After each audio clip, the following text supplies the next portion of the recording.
Right, so today we've got this Nintendo Switch that's been sent in by a customer from internet.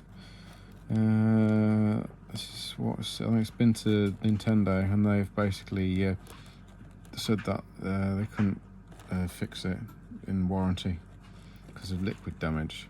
So we'll open her up and see what we can find. Yeah, this is not good a sign. When you see liquid damage like that before you've even opened it, that's really not good. I'm going to say this is probably going to be a write-off before we've even gone there.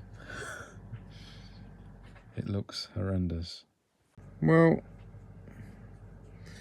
it doesn't look as bad as you would imagine, but it's still not great. I thought everything would be corroded, but there's a lot of stuff corroded, but not everything. But still not great. So it came in through the card slot by the look of that.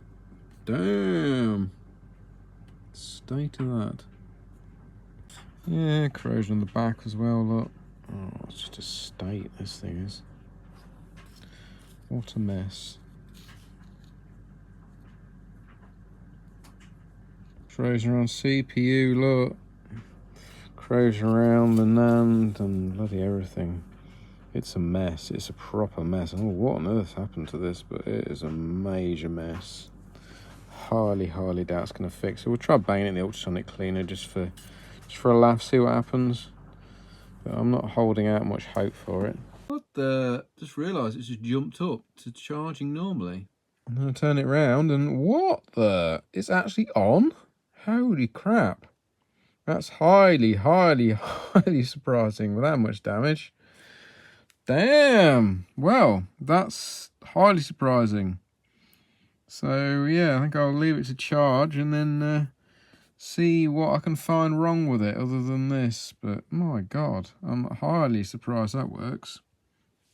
The only thing I've done some soldering on was just the NAND, just on the legs of that. And so the rest of it's just from the ultrasonic cleaner that's cleaned it up. Because when I first plugged it in, it was making like a high-pitched whistling noise. So I think that the corrosion on the board was causing that. But we'll leave it to charge and then we'll come back to it once it's charged and we can actually do some testing then.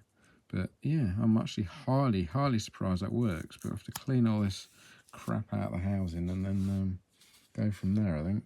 One thing I've noticed, sod's law, this is the socket for the card reader and the touchscreen, and it's got one pin missing off the edge of it. Typical. So I had to order in another socket for that now. So once that's arrived, we can hopefully get it sorted then. Right, so we replaced the connector under there. That connects to this board. And now we are all good, look. Touch and everything works. Tested the sound, tested the Wi-Fi. That seems to work all right. Charges all right. So yeah, it's a miracle it actually works.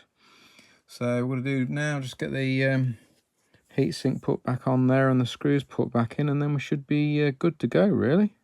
Highly surprised it still works. Yeah, console back together, ready to send back. Just charging her up, charging all right. And yeah, pretty good. There we go, back together, ready to send back. Miracle. How on earth that still works, I don't know, but we're all good, so there you go. Miracles happen.